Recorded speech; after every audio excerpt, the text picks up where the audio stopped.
empréstimo consignado é uma modalidade já utilizada há décadas por servidores públicos e segurados do INSS, com juros mais baixos que os praticados normalmente pelo mercado. Agora, trabalhadores do setor privado, incluindo domésticas, trabalhadores rurais, microempreendedores individuais, também vão poder acessar o benefício de forma menos burocrática, a partir da carteira de trabalho digital e em aplicativos de celulares. O consignado para trabalhadores formais, ele veio já para o Congresso Nacional por meio de uma medida provisória, mas toda medida provisória precisa da confirmação dos parlamentares para ser incorporada à legislação. Bom, para explicar um pouquinho mais o alcance dessa medida, a gente vai conversar aqui no Economia Direto de hoje com o consultor legislativo Márcio Valadares. Muito bom dia, Márcio, tudo bem? Bom dia, tudo bem? Bom, Márcio, a gente viu aí esse crédito consignado para o trabalhador formal, ele já está valendo por medida provisória. A gente teve na última semana o início aí da possibilidade de tomada desse crédito, inclusive com várias simulações sendo feitas, e a gente viu assim que não é que não pudesse ter o crédito consignado para o trabalhador formal. O que essa nova medida está trazendo é menos burocracia, não é isso? Assim, o governo e os próprios bancos estão numa expectativa, peguei aqui alguns números, a nossa produção também passou, por exemplo, a gente tinha aí cerca de 40 bilhões de reais por ano, normalmente para esses trabalhadores formais, e uma expectativa de aumentar isso para 120 bilhões de reais por ano de crédito concedido. É realmente mais vantajoso para o trabalhador, Márcio? Bom, o crédito consignado é uma das linhas de crédito que tem as taxas mais baixas do mercado. E embora a previsão de trabalhadores seletistas poderem tomar crédito consignado exista, ou seja, prevista em lei desde 2003, essa é uma modalidade que não atingiu todo o seu potencial ainda. Então, você citou esse dado de 40 bilhões de crédito tomado por seletistas. Quando a gente compara com beneficiários do INSS e com servidores públicos, a gente vê que os beneficiários do INSS tomam cerca de 260 bilhões. O saldo total em dezembro do ano passado era de 260 bilhões. No caso dos servidores públicos, o saldo era de 370 bilhões. E os seletistas, que são a maior parte da força de trabalho do país, tinham 40 bilhões de saldo tomado nessa linha de crédito consignado. Tem duas dificuldades para que os seletistas, ou melhor, que as instituições financeiras se sintam confortáveis para oferecer crédito para seletistas. Uma é o risco de demissão e o risco de quebra de empresas. São riscos que não são verificados para os beneficiários do INSS e para os servidores públicos. Então isso explica uma parte dessa diferença do saldo devedor dessas operações, do saldo dessas operações. Essa dificuldade, essa primeira dificuldade, ela foi enfrentada por uma lei de 2016 que permitiu que os trabalhadores usassem até 10% do saldo do FGTS e até 35% ou 40% das verbas rescisórias, incluindo a multa sobre o valor do FGTS que trabalhadores recebem em caso de demissão sem justa causa, para pagar operações de crédito consignado. Quer dizer, isso reduz um pouco o risco a que as instituições financeiras estão expostas em caso de demissão ou mesmo em caso de quebra de empresa. Mas tinha uma outra dificuldade, que é a dificuldade operacional para a viabilização do desconto em folha, que é o que torna o crédito consignado tão atrativo. Antes dessa medida provisória, desse ano agora, as instituições financeiras tinham que negociar com cada empresa como seria feita a operacionalização do desconto automático em folha de pagamento.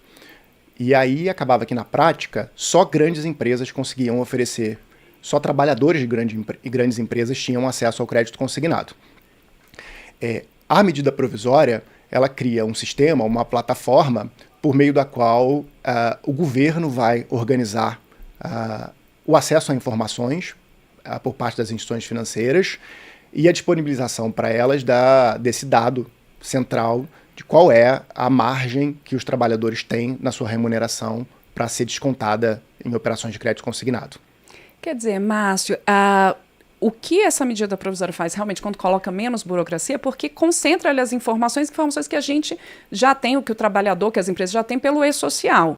Né? Isso quer dizer, por essa plataforma da carteira de trabalho digital, o trabalhador ele não vai precisar negociar diretamente com a empresa, ele já coloca ali à disposição pela plataforma que está ali no governo, é isso? É exatamente isso. As instituições financeiras vão ter acesso as instituições financeiras cadastradas, habilitadas pelo governo, vão ter acesso aos dados disponíveis no E-Social. E aí, a partir daí, elas vão poder saber quanto emprestar, que taxa cobrar, e os trabalhadores vão poder fazer a solicitação. Então, a ordem, na verdade, é essa. Os trabalhadores acessam a carteira de trabalho digital, pelo que a gente viu publicado até agora, né? Tudo isso vai se confirmar quando vier a regulamentação, mais detalhes. Mas os trabalhadores fazem a simulação, isso já tem sido feito. A gente viu dados no fim de semana de que mais de 40 ou cerca de 40 milhões de simulações pelo aplicativo da carteira de trabalho digital. A partir daí, as instituições financeiras habilitadas recebem a informação de que aquele trabalhador está querendo tomar crédito, elas acessam as informações sobre aquele trabalhador no E-Social, vem renda, tempo de trabalho que ele tem na mesma empresa, quanto ganha, se já tem uma parte da remuneração comprometida com outro desconto automático, outro fator que implique desconto automático, quer dizer, quanto está disponível e quanto ela poderia cobrar para emprestar para aquele trabalhador. Aí, a partir daí, as instituições financeiras fazem ofertas, dizem, olha, te empresto tanto, cobrando tal taxa de juros por tanto tempo, você vai me pagar em tanto tempo, e aí o trabalhador pode escolher aquela proposta que for mais vantajosa para ele. E aí, Márcio, como você estava colocando, antes tinha essa dificuldade porque as empresas tinham que fazer a negociação diretamente com as instituições financeiras e até havia esse risco da demissão ou de a empresa quebrar. E como que continuaria esse desconto? O que a medida provisória traz de garantia para as instituições financeiras para que elas possam oferecer esse crédito consignado ao trabalhador seletista com juros atrativos, com taxas atrativas, assim como elas já oferecem no caso dos segurados do INSS e também para os servidores públicos? Bom, a medida provisória oferece para as instituições financeiras segurança sobre as informações relacionadas aos trabalhadores. Vai ter uma plataforma que vai concentrar todas as informações sobre operações de crédito consignado tomadas por cada trabalhador. Então, a instituição financeira sabe que a prestação que o trabalhador deve para ela vai ser descontada com segurança da remuneração do trabalhador. Quer dizer, enquanto o trabalhador estiver na empresa, estiver recebendo o salário dele, ela tem a segurança de que vai receber aquele dinheiro. E, no caso, por exemplo, se o trabalhador for realmente demitido, se ele mudar de empresa, recebeu uma proposta melhor, mudou de empresa, mas tinha aquele consignado lá, como que ele vai continuar pagando e tendo desconto? Como é que as instituições vão receber? Essa é uma excelente pergunta e é bom que todo mundo que está pensando em tomar crédito consignado tenha a consciência disso. No caso de demissão, até 10% do saldo da poupança do FGTS que os trabalhadores vão acumulando ao longo da vida profissional pode ser utilizado para pagar esse débito. Além disso, verbas rescisórias. O trabalhador, quando acontece uma demissão, o trabalhador tem direito a receber saldo de salário, 13º proporcional, férias proporcionais e algumas outras verbas. Esse dinheiro também pode ser usado para quitar o débito. E se esse dinheiro não for suficiente para quitar o débito do trabalhador com a instituição financeira, ele vai carregar essa dívida para o próximo vínculo empregatício dele. Então, se demorar um pouco, isso ainda não está claro, vai depender da regulamentação, mas a princípio o que se espera é que os juros continuem correndo, então o trabalhador vai ficar com aquela dívida parada, sem pagar nenhuma prestação, com juros correndo, e quando ele tiver um novo emprego, a prestação vai voltar a ser descontada automaticamente da folha de pagamento dele. E você estava comentando no caso, por exemplo, também de que havia a possibilidade do crédito consignado para trabalhadores seletistas em outra regulamentação, outras regras. Hoje, o trabalhador que quiser, por exemplo, fazer a portabilidade desse empréstimo, ele pode, por exemplo, ele estava com juros maiores antes e aí agora tem a possibilidade de juros menores. Ele pode fazer a portabilidade? Pode. A medida provisória não estabelece um limite para os juros e tudo indica que, a princípio, esse limite não vai ser estabelecido mesmo na regulamentação. O que a medida provisória faz é determinar que novas operações tenham taxas menores do que as operações já contratadas. Então, quão menores a gente ainda não sabe exatamente. Nos primeiros 120 dias, contados a partir de 21 de março, quer dizer, a partir de sexta passada, 120 dias da entrada em vigor da medida provisória, os trabalhadores que já tenham operações de crédito contratada, eles são obrigados a utilizar os recursos decorrentes desse crédito consignado para quitar essas outras operações mais caras. Então, comentamos no início da entrevista que o crédito consignado tem as taxas mais baixas do mercado, algumas das taxas mais baixas. Então, crédito consignado para servidores públicos, a taxa média é de cerca de 21%, 22% ao ano. Para beneficiários do INSS é de 23% ao ano.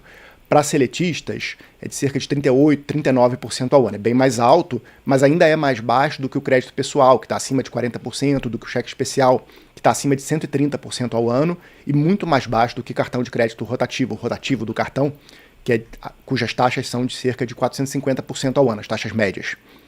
Então, o trabalhador que tenha um débito em alguma dessas outras modalidades, nos primeiros 120 dias, todo o dinheiro que ele conseguir pelo crédito consignado vai ser necessariamente utilizado para quitar esses outros débitos. Até para ficar com taxas menores, né? É uma vantagem, de certa forma, isso é uma vantagem para o trabalhador. Agora, foi importante você tratar desse ponto, Márcio, e até a gente caminhando aqui já para o encerramento aqui do nosso Economia Direta, que empréstimo é empréstimo, né? Porque está com consignado que, né, tudo se resolveu. Claro que ele é importante, mas tem que ter atenção. E aí, como crédito consignado, qual que é o limite de comprometimento da renda para o trabalhador e que tipo de atenção o trabalhador tem que ter antes de assinar ali o contrato desse crédito consignado? Bom, excelente. Crédito é crédito. Crédito para consumo é delicado, é sensível, porque a gente está comparando valores em escalas diferentes. Você está antecipando uma compra, geralmente, e pagando juros por isso. Então, você está comparando a satisfação que você vai ter, a utilidade que a antecipação de uma compra tem para você, com juros. São escalas diferentes e essa comparação nem sempre é fácil. Idealmente, os consumidores avaliariam isso e teriam sempre segurança de que valeria a pena pagar os juros. Mas a gente sabe que na vida real, às vezes eles recebem telefonemas, tem pressão para contratação de crédito, então a coisa nem sempre é tão tranquila assim. Então é sempre bom recomendar que a tomada de crédito seja avaliada com muita calma, sem pressa. Você tinha feito uma outra pergunta? Do limite da renda. Quanto que pode ser comprometido? Claro. Porque todo crédito consignado, você não pode comprometer toda a sua renda. A lei prevê que até 40% da renda dos trabalhadores seletistas possa ser comprometida com crédito consignado, sendo 35% para empréstimos e financiamentos, que é o objeto dessa medida provisória, e outros 5% necessariamente para cartão de crédito consignado. Então, é importante. Até 35%. Até 35%. Então, tem que... E tudo isso vai estar lá disponível nos dados do E-Social. É isso que as instituições financeiras vão ver quando o trabalhador simula e manifesta o interesse de tomar esse crédito consignado. As instituições já vão saber se ele... E o próprio sistema deve indicar ali, né, se ele pode ou não pode tomar esse crédito, né? Com certeza. Bom, lembrando, então, que a medida provisória já está valendo, o trabalhador seletista, ele pode já tomar esse crédito, fazer a sua simulação ali por meio da carteira digital de trabalho. Em abril vai poder fazer pelos próprios bancos, né, pela medida provisória, né, pelos aplicativos dos próprios bancos participantes. Mas, claro, tudo isso vai ser discutido pelo Congresso Nacional, porque toda medida provisória também ela precisa ter essa avaliação dos parlamentares para poder ser confirmada e, de fato, essas regras serem incorporadas à legislação. A gente vai continuar acompanhando esse assunto, claro. Enquanto isso, eu já aproveito para agradecer muitíssimo ao Márcio Valadares, consultor legislativo aqui da Câmara dos Deputados, justamente acompanhando essas medidas. É a sua área de atuação aqui na consultoria, né, Márcio? Obrigada e até uma próxima oportunidade. Eu que agradeço, foi um prazer.